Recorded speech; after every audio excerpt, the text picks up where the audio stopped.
superb solo goal from World Football. Salve, salve fã do futebol inglês, começando mais um episódio da PLFC. Eu sou o Danilo Silva e comigo na apresentação, Diego Padovani. Olá meus amigos fãs do futebol inglês, é um prazer estar aqui com vocês mais uma vez para falar da nossa Premier League. No episódio anterior analisamos a temporada do G10 da Premier League e hoje iremos abordar a outra parte da tabela, os times que ficaram no meio da tabela, os rebaixados e os times que subiram da Championship. E para o episódio de hoje, mais uma vez a presença dela, Alícia Soares, do canal Maria Futeboleira. Seja bem-vinda, Alícia. Olá, gente. Boa noite, ouvintes. Muito obrigada novamente pelo convite. É muito bom estar fazendo parte aqui desse podcast maravilhoso sobre o melhor campeonato do mundo. Vamos começar com os rebaixados, pessoal. Começando pela Alícia aí, nós tivemos o Bournemouth, o Watford e o Norwich que foram rebaixados para a Championship. No começo do campeonato, Alícia, assim, não no começo, mas do meio para o final do campeonato, você achou que eram esses três times que iam ser rebaixados? A gente chegou até a comentar num outro episódio também que tinha o Aston Villa também. O que você achou?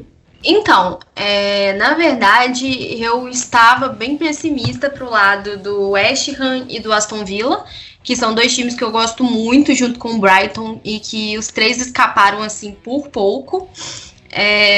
Eu fiquei bem pensando, assim, em alguns jogos que eu assisti do West Ham, que tava, assim, o time não se encaixava, as alterações, assim, no time, assim, as substituições, né, no meio dos jogos não surtiam efeito.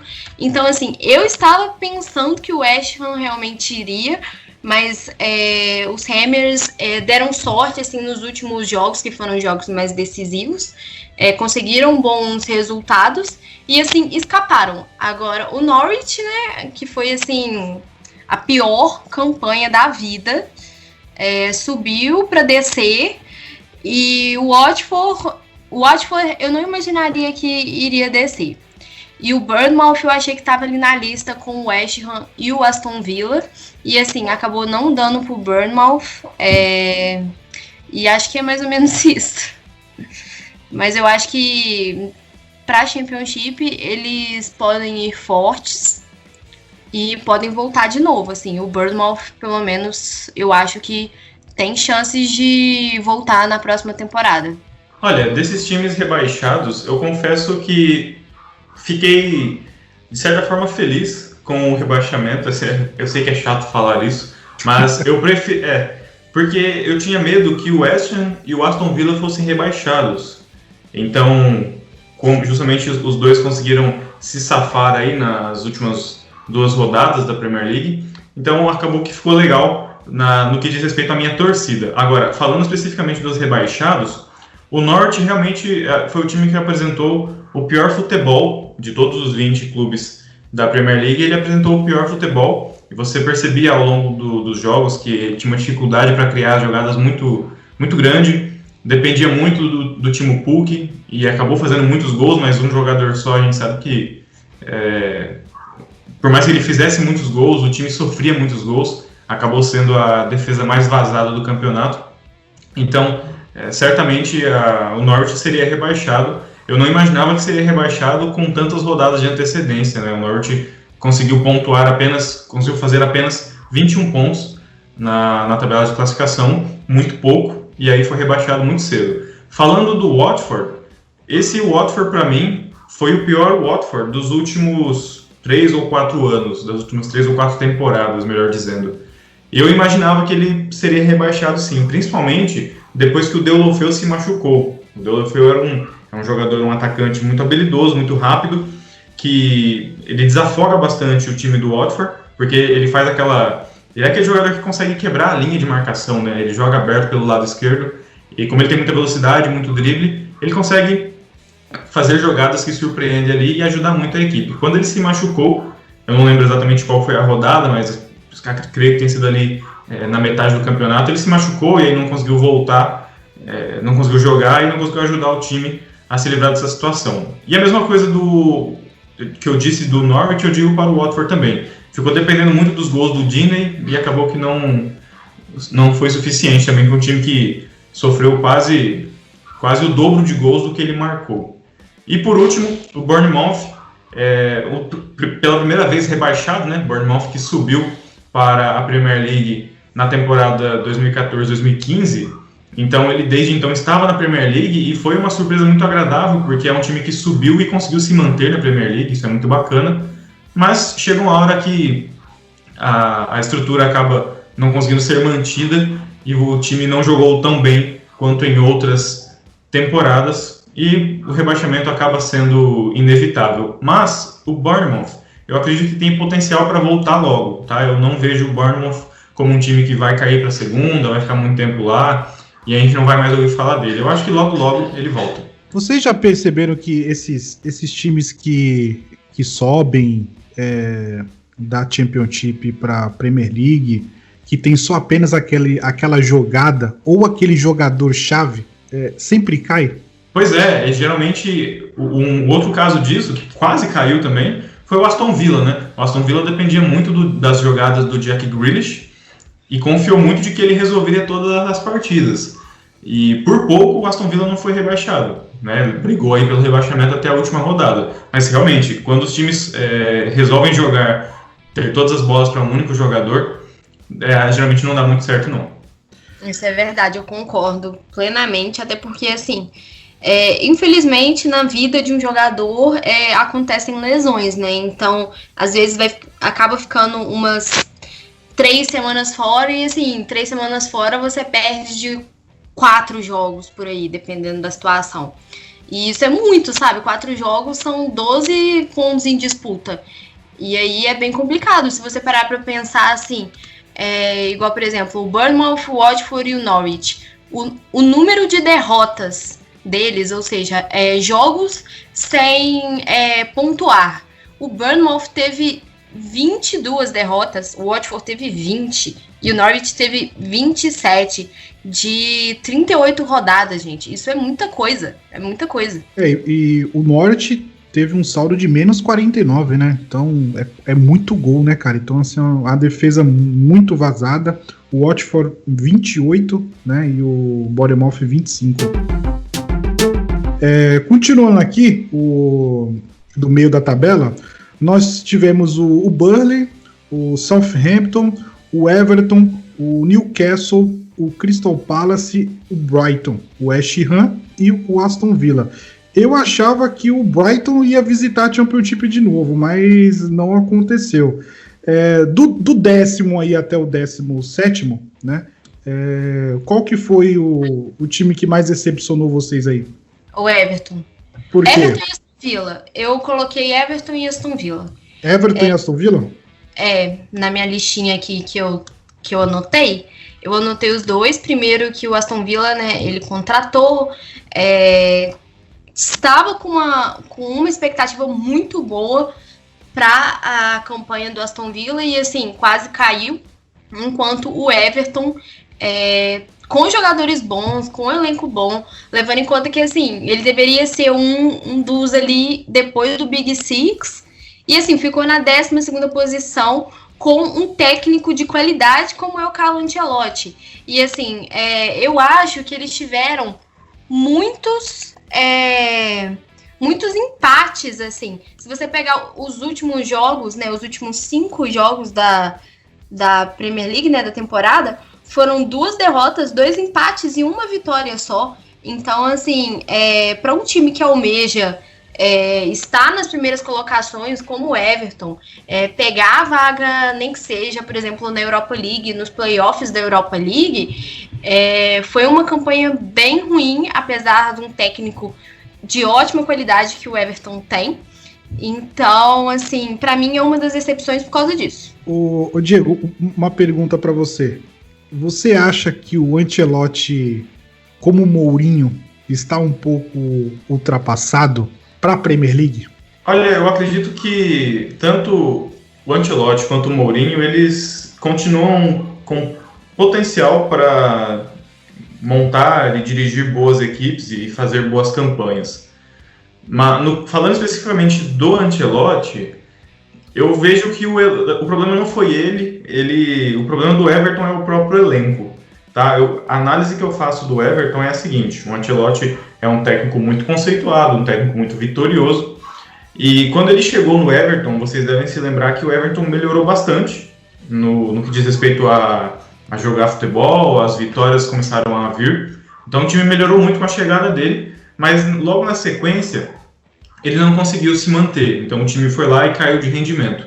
Mas eu atrelo essa queda de rendimento do Everton, ou melhor, essa falta de bom desempenho do Everton na competição aos jogadores e não ao técnico, independente do técnico, tá? E eu digo isso porque eu olho para o elenco do Everton e vejo muitos jogadores com características parecidas, muitos jogadores com características de explosão, de velocidade, e se você tem muitos jogadores com características idênticas, como é que você consegue diversificar o seu estilo de jogo? Então o estilo de jogo do Everton acaba sendo sempre o mesmo. É a bola esticada para o Richarlison, para ele correr e ganhar lá na frente. O Iwobi também, que tem característica de velocidade. O Bernardo, enfim. Se você olhar para o elenco do Everton do meio para frente, todos os jogadores, do meio para frente, eu chuto que 90% dos jogadores têm característica muito semelhante. O Walcott, enfim. Pode perceber que todos que eu falei aí têm características parecidas. E aí você fica limitado no que diz respeito a recursos. No sentido de, olha, nessa partida aqui eu preciso ter mais posse de bola. Nessa partida aqui eu preciso conduzir o jogo de uma outra maneira. E o técnico acaba não tendo recurso, não tendo material humano para fazer isso, porque todos os jogadores que ele têm características iguais. Basicamente um é a cópia do outro. E aí fica muito difícil, fica muito limitado, e aí virou um time previsível e por isso o Ancelotti não conseguiu desenvolver um bom trabalho. Eu boto fé no Ancelotti ainda, acho que ele tem gordura para queimar, mas ele precisa de jogadores de boas contratações, não estou falando de contratações caras, mas boas contratações, jogadores com características distintas e variadas, que deem a ele a possibilidade de montar um time com uma estrutura legal, como é, por exemplo, o Wolverhampton. Tá? Então, essa é a resposta para a sua pergunta. A culpa do Everton é dos jogadores, tá? Não dos jogadores em si, mas de quem montou esse elenco tempos atrás.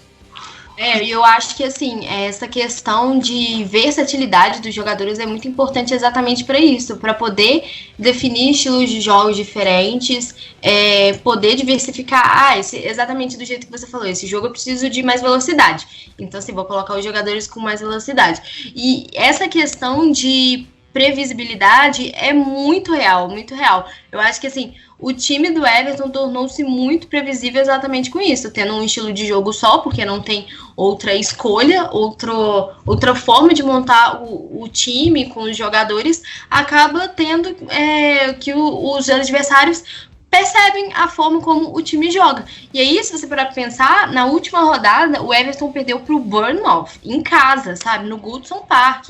E assim, levando em conta que o Bournemouth caiu, né? Tava na zona, caiu. Não podia perder um ponto desse, sabe? Estaria um pouco mais acima da tabela, caso tivesse vencido. Mas essa falta de diversificação, né, de diversidade, acabou deixando o Everton na 12ª posição. Exato, e aí você percebe pelo elenco, desses jogadores que eu mencionei agora há pouco, todos têm essa característica de velocidade e finalização. O único jogador ali do meio para frente que tem uma cabeça um pouquinho mais pensante é o Sigurdsson. Mas o Sigurdsson passou boa parte da temporada machucado. Então, o seu único cara que teria condições de ser o cérebro da sua equipe ficou de fora. E aí você é obrigado a jogar na base do oba-oba, da velocidade, do famoso bumba meu boi, né, que o pessoal diz por aí. Por isso o time do Everton não teve sucesso e não vai ter se continuar com esse pensamento. Ô Diego, seguindo aí a sua análise, qual que foi o time da decepção para você? Olha, o time decepção para mim é um time que nós falamos muito nessa temporada, que é o West Ham. O West Ham, nós já fizemos até episódios aqui com torcedores do West Ham. Nós falamos bastante no começo da temporada, a expectativa. Recentemente a gente teve um outro episódio também. E o Everton é a decepção para mim por conta de todo o dinheiro investido, as contratações feitas lá no início da temporada. E termina o West Ham escapou do rebaixamento na penúltima rodada. Então, no final, teve muita, entre aspas, muita sorte de que nos últimos jogos o Antônio começou a fazer gol, de todo jeito, gol de cabeça, fez hat-trick numa partida lá, enfim, eu posso dizer que o Antônio salvou o time, né? Então um jogador que já está há muito tempo no West Ham conseguiu salvar a equipe, mas a decepção para mim é o West Ham, porque é inadmissível, por exemplo, que o Sheffield United esteja lá na 9ª colocação, enquanto o West Ham fica brigando contra o rebaixamento até a penúltima rodada. Então a minha decepção fica com o time de Londres. Em 10º ficou o Burnley. Pra mim é uma surpresa. E pra vocês? Pra mim, eu não tinha muita expectativa no Burnley, não. Então, assim, pra mim essa é uma surpresa, né, positiva. Porque pra mim ele estaria mais lá embaixo, assim. Enfim, eu não sei. Olha, eu imaginava que o Burnley ficaria numa posição confortável. A 10ª colocação acaba sendo uma surpresa muito positiva. Mas eu não imaginava isso. Claro, eu não imaginava que ele fosse brigar por rebaixamento durante muito tempo, porque o Burnley, em relação aos outros times, o Burnley, querendo ou não, já tem aí 2 ou 3 temporadas que está na Premier League e tem um sistema defensivo bacana. É um time que, se você parar para pensar, tem bons zagueiros, tem um bom goleiro, é um time que não sofre tantos gols assim. Então, eu imaginava que ele não fosse sofrer essa pressão toda de rebaixamento, isso já era esperado, mas a 10ª colocação fica melhor do que a encomenda. Desses times da parte de baixo, qual foi o jogador decepção? Eu vou dar minha opinião. Pra mim foi o Felipe Anderson. E você, Alicia? Então, pra mim, eu acho que assim, foi exatamente o Felipe Anderson. Acho que foi ele. Ele passou muito... ele ficou muito apagado nessa temporada. Eu achei, assim, um jogador com a qualidade que ele tem, poderia ter ajudado mais o time. Assim, se você for analisar a temporada atual do West Ham, então teve alguns jogos que o David Moyes colocou ele como titular, outros jogos ele ficou como reserva, quando entrava também altos apagões, né? Então, assim, é um jogador imprevisível, né? Então, muita sonolência, né? Para a Liga, para a Premier League, é um jogo muito dinâmico, muito rápido, muito energético. Então, assim, o Felipe Anderson precisa acordar, né? Então, para mim, ele foi a maior decepção, mais pelo valor, né, que ele foi contratado, foi um valor altíssimo. Então, para mim, ele é decepção. E para você, Diego, quem foi o jogador decepção? Eu acho que é muito engraçado essa questão, assim, que esses times, igual, por exemplo, o West Ham, Aston Villa, gastaram muito em contratações e essas contratações, elas não surtiram um efeito, sabe? Os dois times lutaram até a última rodada para escapar do rebaixamento. E, assim, jogadores que eram para realmente... serem peças coringas dos times, acabou não sendo, sabe? Mas, Alice, às vezes, por exemplo, como o Diego falou, do Everton, né? O Everton contratou vários jogadores com a mesma característica. Então, quando o dono do clube sai comprando o jogador, eu quero esse, eu quero aquele, eu vou trazer aquele também, entendeu? Então, acho que o cara trouxe um monte de jogador, falou assim, ô técnico, tá aí, ó, se vira aí e a culpa é sua, eu já trouxe todos os jogadores, agora você se vira com tática, traz resultado, o cara passa a bola, entendeu? Então acho que foi isso que aconteceu com o West Ham e com o Everton. E pra você, Diego, qual que é a decepção? O jogador de decepção, eu poderia muito bem votar no Felipe Anderson, porque... Inclusive os torcedores do West Ham falam, né, que ele é um jogador muito sonolento, ele tem muita capacidade técnica, mas às vezes parece que ele está desligado do jogo. E se ele tivesse um pouco mais de atenção, ele poderia render muito mais no time. E eu poderia votar nele, mas para variar um pouquinho aí a votação, eu vou votar em outro jogador brasileiro, que para mim foi uma decepção, mas aí é uma decepção pessoal minha, tá? Eu peço até desculpas ao jogador se eu botei muita fé nele. que foi... Não, o Joelinton, atacante do Newcastle. Nossa! Sim, verdade. Caramba! Quando o Joelinton foi contratado, vindo do futebol alemão, eu botei muita fé. Eu pensei, bom, esse cara é um centroavante, é um atacante alto, forte. Acho que nesse estilo do Newcastle de jogar, ele vai ser o cara que vai resolver lá na frente, as bolas que chegarem para ele. ele vai conseguir resolver. Inclusive, quando a temporada começou, eu coloquei ele no meu time do Fantasy da Premier League. Eu escolhi ele lá, montei o time e coloquei ele. Mas, assim, logo na segunda rodada, eu vi que não ia virar, eu já vendi e despachei o jogador e escolhi outra pessoa, porque eu vi que não ia dar muito certo. E acompanhei, assisti os jogos do Newcastle, esperei alguma coisa, mas realmente pecando muito nas finalizações, não conseguiu impor o ritmo de jogo que era esperado. Talvez nas próximas temporadas ele consiga, ou, como eu disse, talvez seja apenas uma expectativa muito grande e o jogador não seja tão bom assim para jogar na Premier League. Então a minha decepção é o Joelinton, eu esperava mais dele nesse time do Newcastle. Não só do Joelinton, né, mas do Newcastle inteiro, né, Diego? O Newcastle que teve altos e baixos literalmente nessa temporada, né? Porque quando ele começou, antes da temporada começar, na verdade, as pessoas comentavam nas redes sociais que era um time que estava se preparando para brigar pelo rebaixamento. E assim foi. Nas primeiras partidas, o Newcastle começou lá embaixo, na zona de rebaixamento, não conseguia vencer seus jogos, começou de uma forma decepcionante, e aí foi melhorando aos poucos. Não graças ao Joelinton, a gente já percebeu, mas conseguiu ali com outros jogadores, com o Sam Maximan, com o Rich, esses jogadores ajudaram bastante a equipe e conseguiu terminar numa posição digna do Newcastle. Mas realmente o Newcastle deixou muito a desejar, porque pela tradição que o clube tem, também não faz sentido que o Sheffield United, por exemplo, repito, né, não faz sentido que o Sheffield United esteja na 9ª colocação e o Newcastle em 13º, por exemplo. Eu acho que, eu lembro, logo que ele foi contratado, eu fiz um texto lá pro Futebol por Elas, que é onde eu escrevo também, falando que ele estava indo muito bem, ele já começou fazendo gols, assim, e depois ele realmente ficou bem apagado, mas eu tenho essa esperança que na próxima temporada pode ser que consiga recuperar, né, essa performance. Uma coisa interessante também para falar é que o Newcastle não vai ser mais comprado, né, pelos árabes lá, o que complica um pouco, né, a situação do Newcastle, porque estava todo mundo com uma expectativa que ia chegar vários jogadores novos, técnico e etc. E agora, né, não sei como é que vai rolar. Você tocou num ponto importante, que é a venda do Newcastle aí para esse grupo, que acabou não sendo efetivada, né, essa compra. Eles acabaram desistindo da compra, da aquisição do clube. Mas, independente de ser comprado ou não, o Newcastle é um time que tem muita tradição, tem um estádio magnífico, tem uma torcida muito forte, é um time que tem uma base muito boa, um elenco razoável, e com algumas contratações tem chance de voltar a ser um dos times aí de destaque na parte de cima da tabela. Então, independente de ser comprado ou não, o Newcastle tem que tomar um pouco de vergonha na cara e voltar a brigar na parte de cima da tabela. E ali você tocou num assunto importante sobre o Newcastle. Os torcedores estavam com uma alegria imensa, né?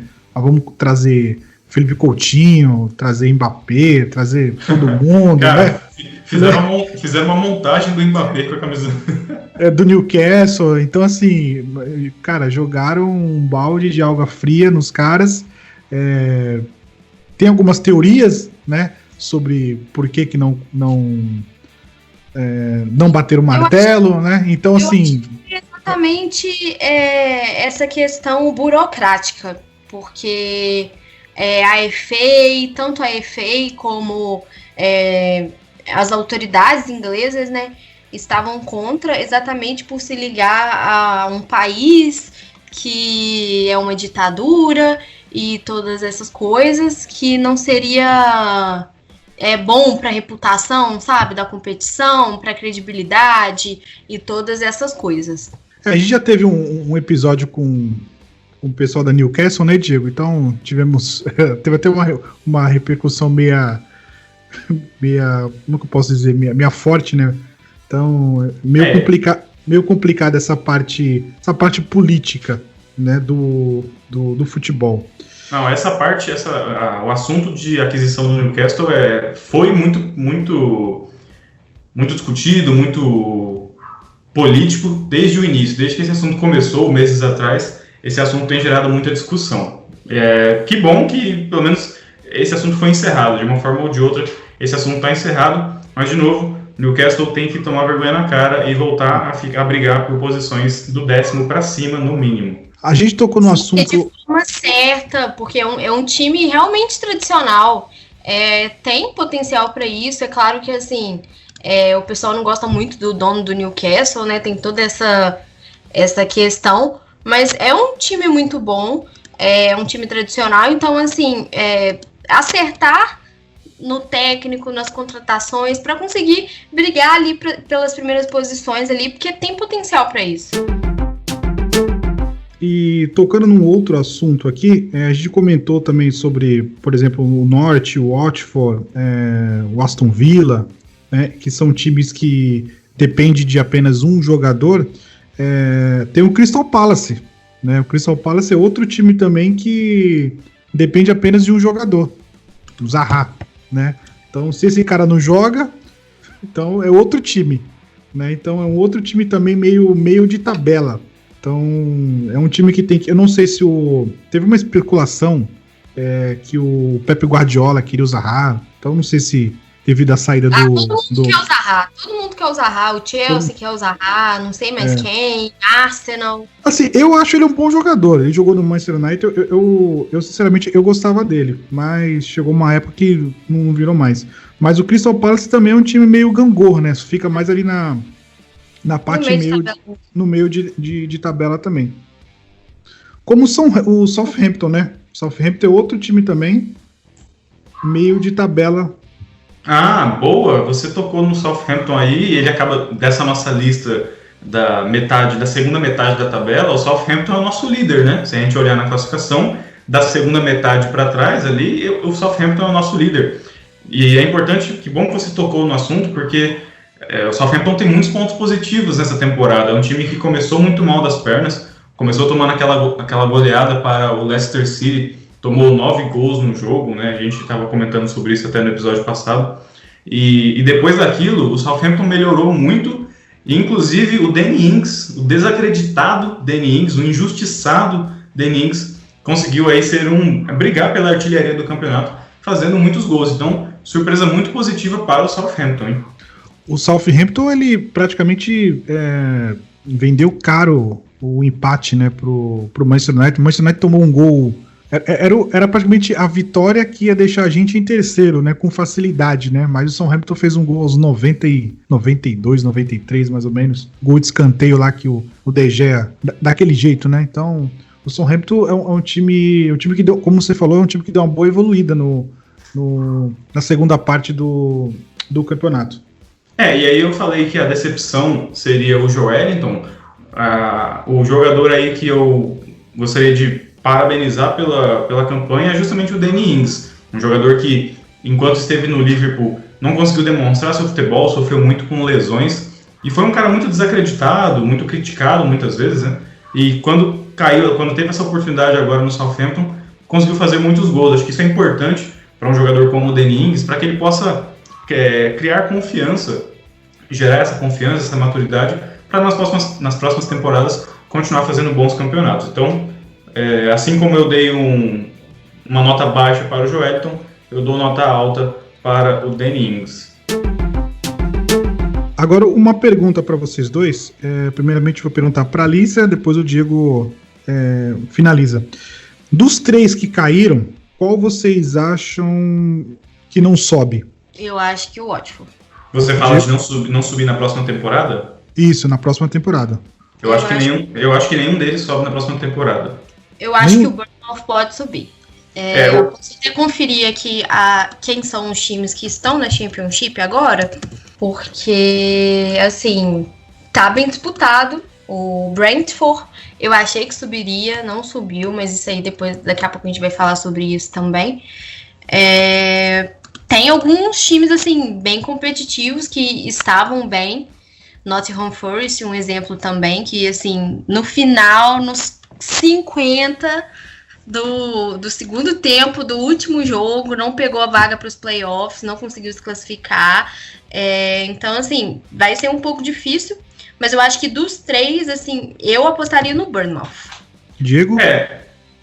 O Bournemouth é o que tem mais chance aí de subir, né? Mas, sinceramente, eu não sei se ele subiria já de imediato ou talvez na próxima temporada. Mas, claro, desses três aí, quem tem mais chance de voltar imediatamente é o Bournemouth. Mas não se iludam, não vá achando que é fácil, porque a Championship está cada vez mais disputada. Os times estão jogando futebol muito competitivo. Essa temporada mostrou muito isso, teve uma alternância de posições ali muito grande. O Nottingham, por exemplo, que era um dos classificados quase que certos, acabou ficando de fora na reta final, na disputa final, pela final em Wembley. Então, não se iludam, tá? Esses times que caíram, eles vão, se quiser voltar, vai ter que penar bastante.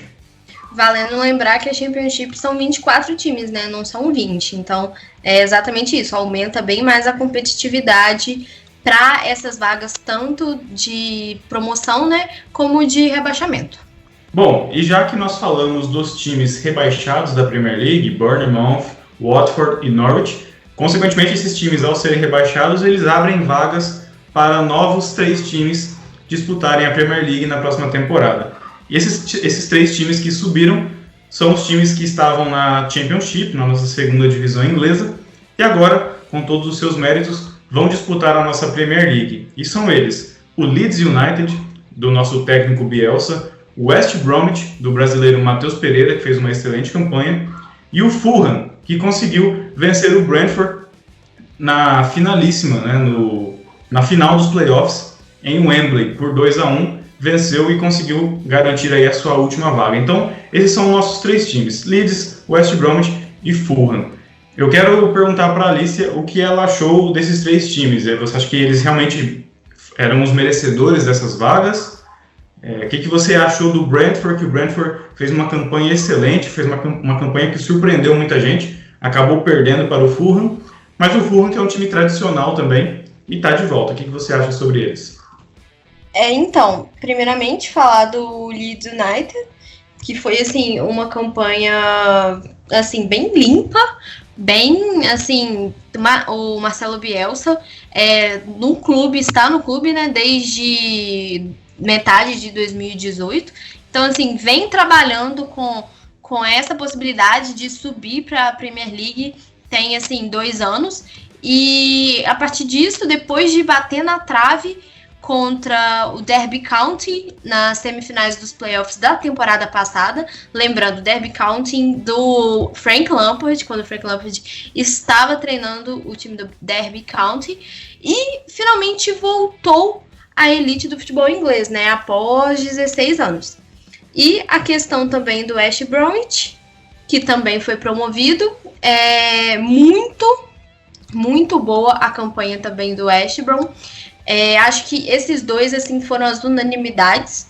Agora, essa questão do Fulham, que foi assim, né, a partir dos playoffs, os jogos que aconteceram, né, primeiramente foi entre Swansea e Brentford, e depois entre Cardiff e Fulham. Lembrando que o Nottingham Forest, que era um que, assim, na minha opinião, estava merecendo subir, nas últimas rodadas se deu mal, precisava, se eu não me engano, precisava de um empate no último jogo para conseguir se classificar para os playoffs. E aí, no último jogo, levou 4-1 do Stoke City. Então, assim, o negócio foi meio complicado para o Nottingham Forest. Vai ficar na Championship mais um ano.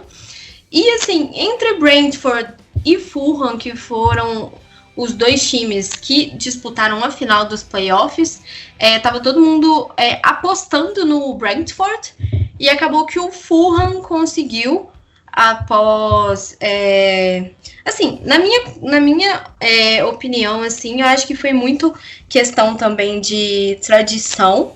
O Fulham é mais tradicional e tal, eu acho, mas foi aquilo, foi apertado, foi para prorrogação, né?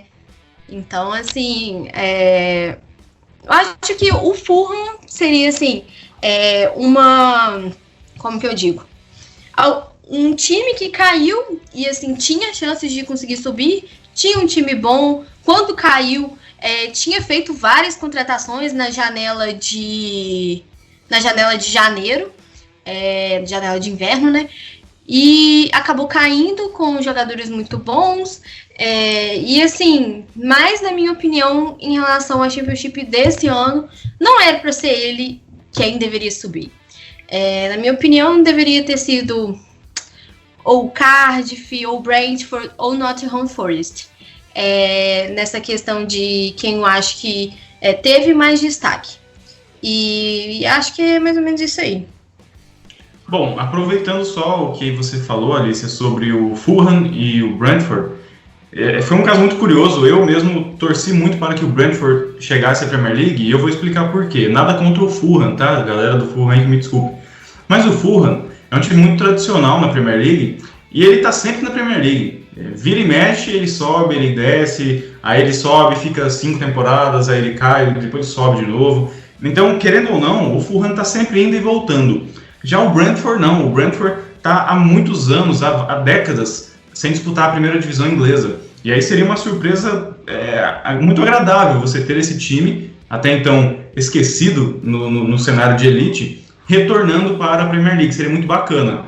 E eu torci muito para o Brentford. Mas como a Alicia disse, parece que no jogo na final do playoff, o jogo que aconteceu em Wembley, parece que o Fulham conseguiu, por conta talvez da tradição ali, conseguiu ter um pouco mais de cabeça para se manter melhor no jogo. Apesar de ter sido um jogo tecnicamente abaixo, o Fulham estava um pouco mais concentrado. E aí só um detalhe, uma bizarrice que eu quero colocar para vocês aqui. O Fulham venceu por 2-1 com 2 gols do lateral, o Brian. Detalhe, o Brian, ao longo da temporada, ele tinha feito apenas 1 gol. Aí chegou na final e resolveu fazer 2. Um lateral. O lateral do Fulham resolveu fazer 2 gols. Coisas que só o futebol pode proporcionar. Danilo, o que você achou desses times aí? Primeiramente, vamos falar sobre o Leeds, né? Que é um rival do Manchester United. Então, todo mundo sabe que eu sou torcedor do Manchester United e nós não temos nenhum apreço pelo Leeds United, né?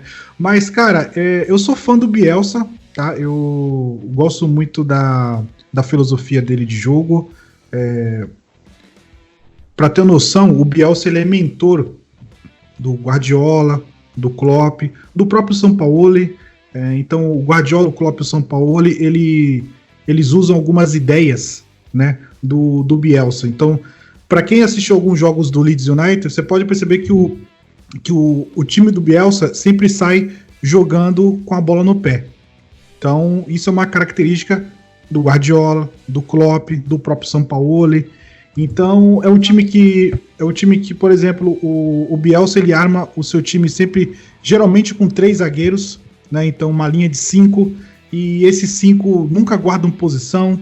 Quando o time do Bielsa perde a bola, a principal missão é tentar recuperar a bola para tentar atacar. Então é um time de muita movimentação, muita força, é um time que ataca muito e, lógico, na primeira temporada dele, ele teve alguns erros, né? Eu acho que pelo fato dele não conhecer muito bem a Premier League, né? Algo do tipo. O pessoal sempre sofre, às vezes, na primeira temporada.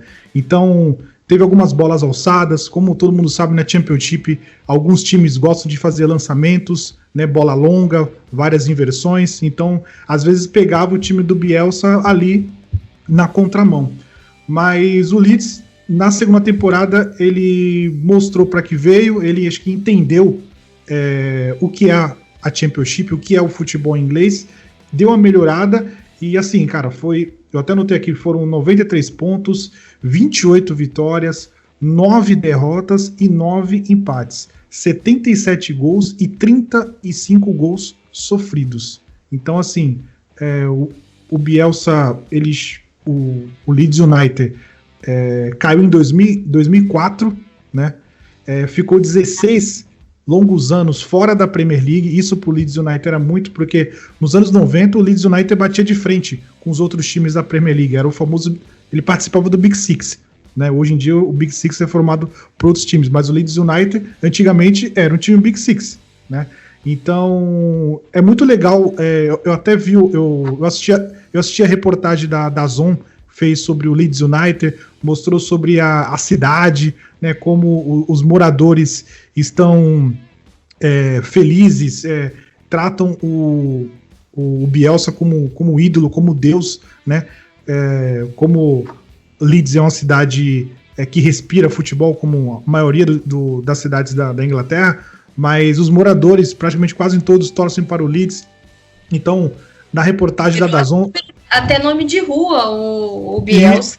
Isso, ganhou nome de rua. Tem até o Bielsa, ele não costuma sentar em banco, né? Ele pegou um balde, né? Algo do tipo, se eu não me engano, um balde, e pintaram de azul, e ele só ficava sentado ali. Então os torcedores começaram a vender isso, a fazer isso em casa. Então é muito legal essa cultura que o Bielsa trouxe e que o Leeds abraçou. E referente aos outros times, para mim, assim, o West Bromwich, para mim, eu vou classificar isso como time gangorra, tá? Time gangorra é aquele time que sobe, desce, sabe? É um time que vai e volta, visita a Championship, não gostei mais, aí sobe pra Premier League, vai pra Premier League, não gostei da Premier League, vou pra Championship. Eu acho que é a questão do West Bromwich. O West Bromwich caiu na temporada 17-18, né? Então tá subindo de novo. Foi um time que subiu com um empate de 2-2 contra o QPR, né? E quase precisou disputar os playoffs, mas no finalzinho não conseguiu. E o Fulham, eu assisti o jogo contra o Brentford, e assim, foi um jogo muito, muito pegado. Como a Alicia falou, eu acho que o Fulham se classificou na camisa, né? Então acho que a camisa pesou um pouquinho quando foi para prorrogação. Então, como o Diego falou, o Joey Bryan fez 2 gols, né, um lateral esquerdo, uma bela cobrança de falta enganando o goleiro. E detalhe, o time do Fulham é comandado pelo Scott Parker, que é ex-jogador do Fulham, né? Então eu acho que isso deu uma pesada aí, né? É ex-jogador do Fulham, sabe como é que funciona a casa. Então eu acho que na hora do intervalo ali ele chamou a galera, falou, vamos subir, é a camisa que pesa, né? Então eu acho que foi isso que aconteceu. Eu fico feliz do Fulham ter voltado, tá? Então eu gosto de times tradicionais, então parabéns ao Fulham. Eu também gosto bastante. Gosto muito do time de Londres, né? Mesmo assim, alguns sendo rivais diretos do Chelsea, né? Como o próprio Fulham, estão ali no mesmo bairro. Mas eu gosto muito do Fulham, gosto muito do Aston Villa, gosto muito do West Ham. E assim, fico feliz de que esses times vão estar na próxima temporada. Espero que não sejam rebaixados. Espero que consigam pelo menos ali o meio de tabela. Mas eu sempre torço para que eles consigam classificações maiores, tenham oportunidade de participar de uma competição europeia, como a Europa League. Eu acho muito importante, até mesmo para os próprios torcedores, apesar de eu achar que lá na Inglaterra, assim, os torcedores são muito participativos, independentemente de ser um time da 4ª divisão para um time da 1ª divisão. Eles sempre lotam estádios e etc. Tudo bem que assim, a gente não sabe quando que vai ter público de novo, mas são esse tipo de coisa engaja muito os torcedores. Só um ponto. Vocês têm noção, cara, que a próxima temporada vai ter Guardiola, vai ter Klopp, vai ter Mourinho, vai ter Ancelotti, vai ter Bielsa, cara, entendeu? É praticamente uma livraria, cara, da grande área, cara, todo mundo junto. E um campeonato à parte dos técnicos, né? Tipo assim, a elite vai estar lá praticamente, entendeu? Assim, só faltou o Zidane, entendeu? Chegar né, na Premier League, né? Entendeu? Podia. Podia, né? Então, caramba, então, tipo assim, vai ser um Zidane de situação, hashtag. Vai ser uma Premier League bem interessante. Com certeza. E só para finalizar esse assunto dos times que subiram, nós gravamos um episódio tempos atrás com o nosso amigo Alessandro, torcedor do Chelsea, que mora lá em Londres. Ele é muito maneiro. E naquela ocasião, o Alessandro disse que o Fulham é o primo pobre do Chelsea, que de vez em quando ele vem para sua casa, esvazia sua geladeira e vai embora. Muito bem, Alessandro, aqui vai um recado para você. Teu primo pobre voltou, então toma cuidado que ele vai assaltar sua geladeira em Stamford Bridge. Essa foi boa. Nossa, nem fala. Vamos perder 6 pontos na Premier League só do Fulham. E por falar em Stamford Bridge, nós temos aí agora o assunto final do nosso podcast. o nosso episódio de hoje, que é justamente sobre o Chelsea da nossa amiga Alicia. Alicia, como que você analisa essa temporada do Chelsea? Agora que nós temos o resultado final, classificação, vaga garantida na Champions League, como é que você avalia essa campanha do Chelsea nessa temporada do coronavírus?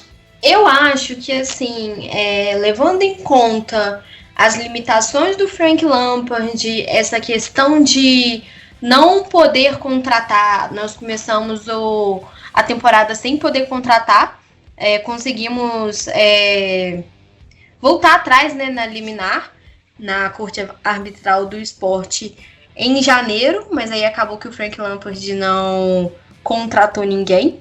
E assim, eu acho que ele soube lidar muito bem com essa situação, aproveitou muito a galera da base, então assim, tanto assim, muito, como que eu vou dizer, ele soube lidar com as limitações que o time tinha, então assim, não podia contratar, então assim, vamos ter que usar o Giroud, vamos ter que usar o Pedro, que estão ali, usar o William, e usar a galera da base. Quem que é a galera da base? O Billy Gilmour, o Mason Mount, o Hudson-Odoi, o Tammy Abraham, e assim, foi muito bem. O Tammy Abraham, ele teve, assim, é o artilheiro do time com 15 gols. E enquanto isso, o William e o Pulisic vieram atrás com 9 gols cada. Lembrando que o Pulisic ficou muito tempo lesionado. Então, assim, logo que ele voltou, ele já chegou metendo gol também. Tanto gols como assistências. Acho que, assim, o meu destaque pro finalzinho da temporada foi exatamente o Pulisic.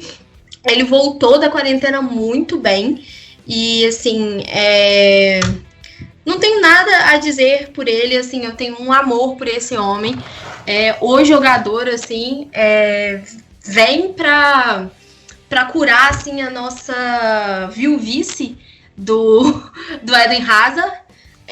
Tanto que, assim, as estatísticas dele logo no início são melhores, inclusive, que as do Eden Hazard. E, assim, acho que a 4ª posição, né? Então, assim, levando em conta toda essa circunstância, tudo isso, o Frank Lampard conseguir essa 4ª posição, assim, foi ótimo. Eu acho que, assim, poderia ter conseguido o título da FA Cup. Isso eu acho ruim, acho que foi horrível. Assim, o Chelsea teve um apagão naquele jogo, teve polêmicas de arbitragem também, mas eu não vou entrar nisso, até porque eu nem vi o jogo de raiva, assim, depois que o Chelsea tomou gol, depois daquela palhaçada de pênalti, eu nem assisti mais, desliguei a TV, mas coisas que a gente tem que levar para a próxima temporada. Lembrando, volta do contratação do Timo Werner e do Ziyech. Ótimas contratações maravilhosas. Vieram para reforçar o nosso ataque. O William saiu, foi pro Arsenal. Então, foi aquilo, né? A questão da polêmica, da não conformidade entre o William e a diretoria do Chelsea relacionada à renovação de contrato, porque o William queria um contrato de 3 anos ou mais. Sendo que é norma do Chelsea, é regra do Chelsea que jogadores a partir de 30 anos só possuem renovação de contrato de 1 ano. E assim, dar essa exceção para o William significa que vai ter que dar essa exceção para outros jogadores. E isso causar um conflito exatamente entre a diretoria do Chelsea e os jogadores. Então, assim, infelizmente, não posso fazer nada, vai com Deus. Mas essa questão também do Havertz, que não sei se vai fechar, se não vai fechar, como é que vai ser. Acho que é muita grana no homem. E acho que tem que investir na defesa. Por quê? Rudiger não dá, pelo amor de Jeová, não dá. É mais ou menos mais para menos. Eu, pessoalmente, não gosto do Christensen. Amo o Tomori, acho que assim... uma promessa para a zaga, mas é claro, muito novo, 22 anos. Acho que não pode jogar a responsabilidade para um menino de 22 anos assim. O Zuma também é o menos pior ali. E o Ampadu, não sei se ele vai ficar, se ele vai ser emprestado, o que eles vão arrumar. Eu gosto muito do Ampadu, mas não sei como que eles vão fazer. E em relação à lateral, né, a lateral esquerda, o Emerson acho que vai sair, acho que ele vai para o time do Antônio Conte, que agora eu não vou lembrar qual que é, Inter? Isso mesmo. Inter de Milão. Jorginho também foi cotado também para se juntar ao time do Antônio Conte, né? Porque o Conte ama o Jorginho ama ele também. E Marcos Alonso é uma avenida. Eu tenho uma relação de amor e ódio a ele, porque tem vezes que ele joga muito bem, tem vezes que ele é realmente uma avenida e deixa passar tudo. E em relação à lateral direita ali, Rich James também. O mesmo caso do Tomori, acho que joga muito bem, mas não pode jogar a responsabilidade só para ele. Então, tem que procurar um outro jogador, um outro lateral. Estavam falando de Tagliafico, falaram de Reguilhon. Não sei como que vai ser, mas eu acho essencial essas contratações, tanto na lateral esquerda, como na zaga. Goleiro, a gente não sabe como é que vai ser também. Estão querendo vender o Kepa, estão querendo comprar outro goleiro. Eu manteria o Kepa e, assim, contrataria um outro goleiro, talvez mais barato, assim, com menor valor de mercado, para jogar o Kepa também um pouquinho no banco, para ver se ele aprende. Depois que ele aprender, voltar com ele, porque eu acho que ele tem muito potencial. Valendo lembrar que ele perdeu, se eu não me engano, 28 milhões de euros no valor de mercado dele, ou foi mais? Não, aqui tá falando que ele vale 28 milhões de euros. E se eu não me engano, acho que foram uns 75 que pagaram nele, ou mais. 75 menos 28. Ele perdeu 47 milhões de euros de valor de mercado só nessa temporada, porque foi pífia, como foi dito, assim. Aqui tem umas estatísticas dele, levando em conta até a 34ª rodada, não achei uma maior. Mas com o final da 34ª rodada, o Kepa apareceu nas últimas colocações em quase todas as estatísticas, envolvendo 25 outros goleiros que disputaram ao menos 5 jogos na competição. Em relação às defesas por jogo, 1,7, sendo o último lugar nessa estatística. Defesas em chutes de dentro da área, 70%, que também o deixa na última posição desse ranking, além de 56% das defesas totais e 50% das defesas em chute de fora da área, nesse caso em antepenúltimo no ranking. Ou seja, as estatísticas dele foram muito ruins comparadas com times que foram até rebaixados, né, como o Norwich, como o Watford, que assim, levaram muitos gols. Então, assim, toma cuidado, eu acho que é mais essa questão, eu acho que tem que pensar no que vai contratar nessa parte da zaga, tem que contratar, se não contratar, o Frank Lampard vai se encontrar em vários problemas.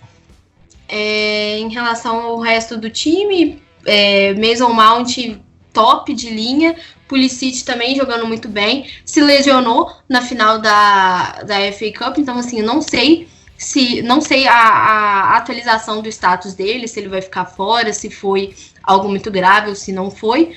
O Kanté voltou de lesão, então assim, tá ok. Acho que é mais ou menos isso. O Giroud, no final assim, da temporada, começou a fazer alguns gols importantes, apesar da idade dele, né? 33 anos. É uma peça também muito importante no time do Chelsea, porque nesses últimos jogos ele fez gol, então assim, aquele bordão, hoje tem gol do Giroud, gol, amo falar isso. Então eu acho que é mais ou menos isso, acho que eu não esqueci de nada. Acho que foi mais ou menos isso, o resumo da temporada. Quarto lugar pra mim tá ótimo, levando em conta essas circunstâncias. É claro que assim, no final perdeu um pouquinho, podia ter ficado em terceiro lugar ali, podia ter ficado em segundo, mas a gente não vai reclamar desse tipo de coisa, né? A gente conseguiu a vaga para Champions. O que eu reclamo realmente é a questão da FA Cup, que poderia ter vencido e ter conseguido um título, mas eu não tiro o mérito do Arteta, que também fez um ótimo trabalho agora, tinha começado mal, mas conseguiu dar a volta por cima, conseguiu um título, conseguiu dar um jeito no time dos Gunners. Olha, eu tenho que discordar da Alice aí referente à defesa do Chelsea. Pra mim tá ótima a defesa do Chelsea. Tem que manter todo mundo mesmo, né, Diego? Deixa todo mundo lá, o Kepa também. Vocês são os palhaços, isso sim. Não, falando sério agora, o Chelsea precisa mexer no sistema defensivo. O Arsenal também precisa trocar umas pecinhas também. Você tocou no assunto da avenida do Alonso. O Alonso, ele me lembra muito o Gareth Bale no Tottenham, né? Ele começou como lateral, né, defensivo ali. Depois ele apoiava tanto que, ele virou ala, né? E o Alonso, ele tá indo pro mesmo barco, né? O Alonso é um cara que praticamente cruza muito bem, dá boas assistências, e eu acho que assim, ele tem que mudar de posição. Para mim, o Alonso ele é ala, ele nem mais lateral é. Exatamente. Eu acho que é muito também isso por causa do estilo de jogo que o Lampard tem implantado também, né? Ele tem jogado num 3-4-3, 3-4-2-1, como alguns gostam de falar. E assim, acaba realmente transformando o James e o Alonso em alas. Eu acho que isso beneficia os dois jogadores como alas, levando em conta que tanto o James como o Alonso, eles têm uma ótima habilidade na velocidade, eles são bem velozes, mas exatamente o Alonso é aquele que não volta para marcar, né? Todo mundo fala isso no Twitter, e isso é um lado ruim. Depender apenas dos 3 zagueiros que são escalados, às vezes Rudiger, Zouma e Azpilicueta, ou Rudiger, Christensen e Azpilicueta, para marcar. E outra coisa, o Kepa, assim, nesses últimos jogos, algumas defesas dele nem aconteceram, ele só olhou para a bola, assim. Então, realmente é o que eu acho, tem que botar ele para mofar no banco, ficar bolado mesmo e voltar a jogar. E eu acho que isso aconteceu muito, assim, essa perda de qualidade do Kepa, desde aquela final se eu não me engano, foi a Carabao Cup. Eu sempre confundo as duas assim, na hora que eu vou falar, mas eu acho que foi a Carabao. Entre Chelsea e Manchester City, que teve aquela confusão com o Sarri. Acho que foi essa mesmo. Que o Sarri queria que ele saísse, e ele ficou, não quis sair, o Sarri ficou boladaço, e assim, acabou que a gente perdeu o título pro Manchester City nos pênaltis. Então, assim, a bola pune nesses casos. Então tem que deixar ele mofar no banco. Eu, assim, na minha opinião, eu cheguei e falei, acho que foi no bate-bola inglês, não vou lembrar onde eu falei, que eu emprestaria o Kepa, deixaria ele lá num time ruim, para ele aprender, assim, por 6 meses, depois ele voltar. Para ver se ele aprende a não ser birrento, porque, assim, 25 anos não é idade para ficar de manha, ficar de birrinha igual ele fica, não. Tá aí, a orelha do Kepa deve estar queimando essas horas, hein? Tá mesmo. Não, gente, vocês não têm ideia. Eu era a maior defensora do Kepa, até certo momento da temporada. Até certo momento da temporada que não deu mais para defender ele. E isso também acho que começou muito nesse fatídico dia da final da Carabao Cup também, que eu achei assim a atitude dele ridícula e imatura, de desobedecer um técnico, sendo que o técnico é a autoridade do seu time ali no campo. Então, eu sempre defendi ele desde o início da temporada, desde quando ele chegou. Falei, nossa, ele é muito bom e tal. Só que essas atitudes acabam desanimando você de querer ter um jogador desse no time. Eu não gosto de ter jogador tipo o Neymar, assim, que é marrentinho, que fica bravinho, que sai xingando, que xinga o juiz, do jeito que xingou da última vez aí. Eu não gosto. Eu acho que eu prezo, assim, pelo bom relacionamento dos jogadores, mas assim, vai saber, né? Cada um tem essa sua opinião sobre isso. É isso aí, um desabafo de uma torcedora do Chelsea sobre o Kepa. Chegamos ao final do nosso episódio, da nossa análise da parte de baixo da tabela. Lembrando que no episódio anterior nós fizemos a parte 1, onde falamos sobre o G10 da Premier League, falamos de Liverpool, falamos de Manchester City, falamos de Manchester United, falamos também de Chelsea, falamos de Tottenham, falamos de Leicester, então fizemos uma análise da parte de cima da tabela. E hoje, o episódio de hoje, falamos sobre a parte de baixo da tabela e também dos times da Championship. Gostaria de agradecer mais uma vez a presença da Alicia, segunda vez aqui no nosso podcast. Alicia, deixa aí suas redes sociais, o seu canal no YouTube. Nada, que isso, eu que agradeço sempre a oportunidade de estar participando aqui, gosto muito de conversar com vocês, que são duas pessoas sensatas, sobre o melhor campeonato do mundo. Meu blog é mariafuteboleira.com, no YouTube Maria Futeboleira, no Instagram e no Facebook também Maria Futeboleira, e no Twitter _MariaFute. Sigam lá em todas as redes sociais, galera que curte muito futebol e assim, que é engajado, eu sempre sigo de volta, sempre converso, sempre bato um papo.